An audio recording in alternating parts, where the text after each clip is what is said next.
voilà, lui offrir ce qu'il a fait de plus beau. Tu parlais des lieux, il y a un autre lieu dont on n'a pas parlé, c'est les hammams. Comment tu les as trouvés, comment tu as travaillé dans les hammams? Alors, les hammams, j'en ai vu beaucoup, beaucoup, beaucoup, pareil, et j'arrivais pas à trouver le hammam que j'avais imaginé parce que j'avais vraiment envie d'un hammam ancien, où on ressentait la tradition, ou voilà, un hammam avec une âme, ben, comme celui qu'il y a dans le film, c'est un lieu assez exceptionnel parce que malheureusement, ce qui s'est passé durant les 15-20 dernières années, c'est que la majorité des hammams ont été retapés. Ils ont été retapés, soi-disant, pour les améliorer, et c'est-à-dire ça dépend de la perception de chacun, mais ils sont devenus uniformes en fait. Tout est pareil à l'intérieur, c'est vraiment pas beau du tout. Alors que là, j'avais vraiment un hammam ancien avec ses arcades, avec ses murs anciens, avec ses sols anciens. Donc ça, c'était pas facile à trouver, mais je peux vous dire que j'étais heureuse de le trouver. Et puis ce couloir aussi magnifique qui mène au hammam, non, c'est un lieu vraiment, vraiment magique. Et puis le travail sur la lumière là-bas était très intéressant aussi. C'est-à-dire cette lumière qui peut pénétrer du haut. C'est comme parfois j'avais l'impression d'avoir des images comme être sur un hôtel d'église. Il y avait quelque chose de très voilà, un mélange de quelque chose d'oriental et pas que. Et c'était même c'est-à-dire émotionnellement ce lieu était une expérience en dehors du film. Pour revenir sur le personnage de Halim, au début on pense que c'est un personnage très fragile, un homme faible en fait, et peu à peu on s'aperçoit que non en fait, on a l'impression que la rencontre avec Youssef déploie ses ailes en fait, non? Et la rencontre avec Youssef, il y a le courage que lui donne sa femme aussi. Oui. Parce que sa femme lui donne du courage. Sa femme l'a protégée pendant toute sa vie. Elle l'a protégée en pensant bien faire. Elle l'a protégée justement par amour. Mais c'est après, à la fin, où elle se rend compte qu'elle a peut-être surprotégé qu'en voulant trop le couver, qu'elle a peut-être fait en sorte de le fragiliser sans faire exprès. C'est comme une mère qui a surprotégé son enfant et qui se rend compte qu'en mourant, ben, elle laisse derrière elle un enfant qui va pas pouvoir faire face à la vie. Donc elle essaie justement de lui insuffler ce courage et pour moi, elle arrive à le faire parce que qu'est-ce qu'il y a de plus beau que d'être accepté, d'être aimé par la personne que tu aimes. Et c'est ce qu'elle lui fait comprendre et ressentir à la fin. Mais je me rappelle plus du début de ta question, Franck. Oui, de la fragilité de Halim. Halim, en fait, est un homme qui choisit de se protéger du monde à travers son métier aussi. C'est un métier qui le passionne. Et lui, il vit dans une bulle. Il se coupe du monde, il se coupe de toutes ces choses qu'il n'aime pas. Voilà, en plongeant dans son métier. Et à chaque fois, pour moi, en travaillant, en faisant ses broderies, c'est comme s'il pensait ses propres plaies. Et il devient un petit peu, voilà, il est vraiment dans sa bulle. Jusqu'au moment, justement, où Youssef va arriver et va faire bouger des choses en lui, des choses qu'il n'avait pas ressenties avant, parce que c'est la première fois qu'il tombe amoureux. Il a eu des relations physiques avec des hommes, mais là, c'est différent. Là, il y a un sentiment amoureux qui commence à naître. Et c'est ça ce qui fait que Mina réagit différemment aussi. Oui.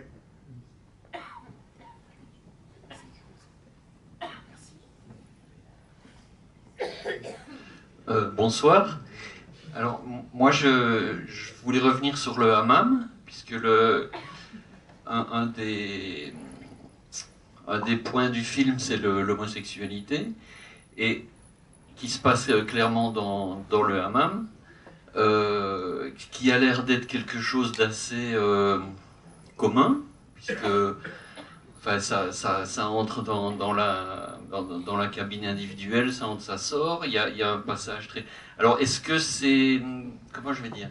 Est-ce qu'il y a une volonté juste de le montrer? Est-ce que c'est là que ça peut se passer, que c'est un petit peu connu de tout le monde, mais accepté tout en étant secret? Ou est-ce qu'il y a une volonté d'un peu de dénonciation de votre part? Enfin, voilà, quelle est. Non, pas de dénonciation, pas du tout. Ce que j'avais envie de raconter, c'est ce lieu où Halim allait justement à la rencontre d'autres hommes parce qu'il n'avait pas d'autres possibilités. Et des lieux comme celui-ci existent, c'est-à-dire ils n'existent pas ils sont pas connus de tout le monde, mais il y a des rencontres comme ça qui se font de manière clandestine. La cabine dans laquelle il est n'est pas une cabine qui est au devant du hammam, c'est une cabine tout au fond, et il y a des gens qui savent, il y a des gens qui savent pas, c'est-à-dire c'est pas des choses qui sont vraiment dites, ça fait partie des non-dits, ça fait partie de ces choses qui se passent, mais dont on ne parle pas.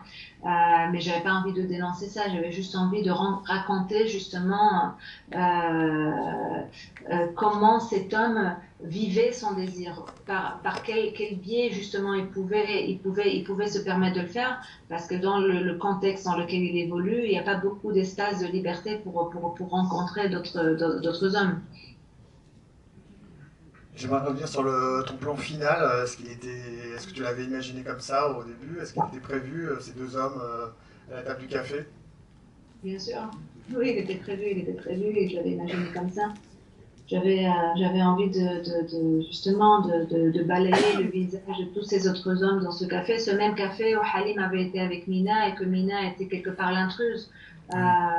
Mais là, comme ces deux hommes parmi les hommes, personne ne se pose des questions. Ce que j'avais envie de raconter aussi, c'est voilà, au final, chaque homme dans ce café a son histoire qu'on ne connaît pas forcément. C'est ça ce qui est beau dans l'être humain, c'est c'est-à-dire il y a ce qu'on voit de l'extérieur, mais il y a réellement ce qui existe à l'intérieur.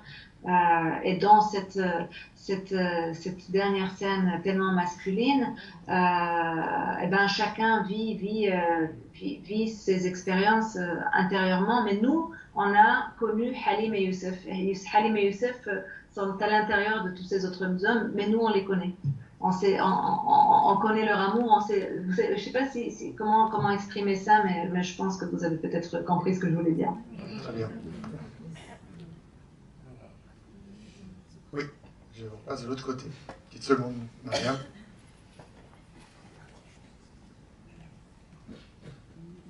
Oui, bonjour. Juste avant la pandémie, en 2019, personnellement, 2 des films que j'avais préférés au Festival de Cannes étaient des films marocains. Il y avait le vôtre et il y avait Le miracle du Saint inconnu. Donc je me disais, le cinéma marocain, vraiment, il est en pleine forme. Puis il y a eu la pandémie. Est-ce que vous pourriez nous dire quel effet ça a eu sur le cinéma marocain, aussi bien au niveau de la production qu'au niveau de la fréquentation?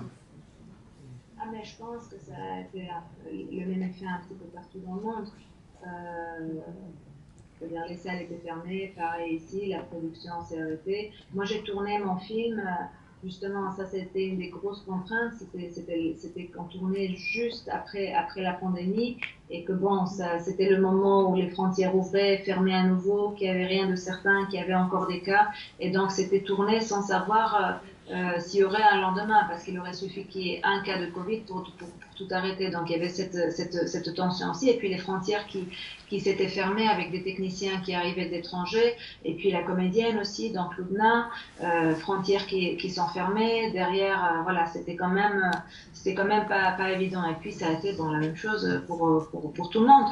Après, moi, voilà, j'ai eu la chance de pouvoir tourner mon film et de faire le film que je voulais faire. Ça n'a pas été toujours le cas pour tout le monde. Si c'était prévu juste un petit peu avant ou un petit peu après, ça a été vécu différemment. Mais maintenant, bon, je pense que ça reprend un petit peu partout dans le monde, heureusement. Et que cette pandémie, elle est quand même derrière nous. Mariam, je voulais te remercier infiniment parce que tu as fait d'abord un film magnifique. Et ensuite, le film sort en France le 22 mars. Je suis sûr que il sera défendu par les exploitants et par les spectateurs qui l'auront vu et qui en parleront avec la plus grande bienveillance. Donc merci encore. Et puis j'espère que pour le 3e film, cette fois-ci, on te verra à nouveau à Aix-en-Provence. Je serais ravi de t'accueillir à nouveau. Merci beaucoup, Franck. Ça a été un Merci, Mariam. Bonjour à Nadine.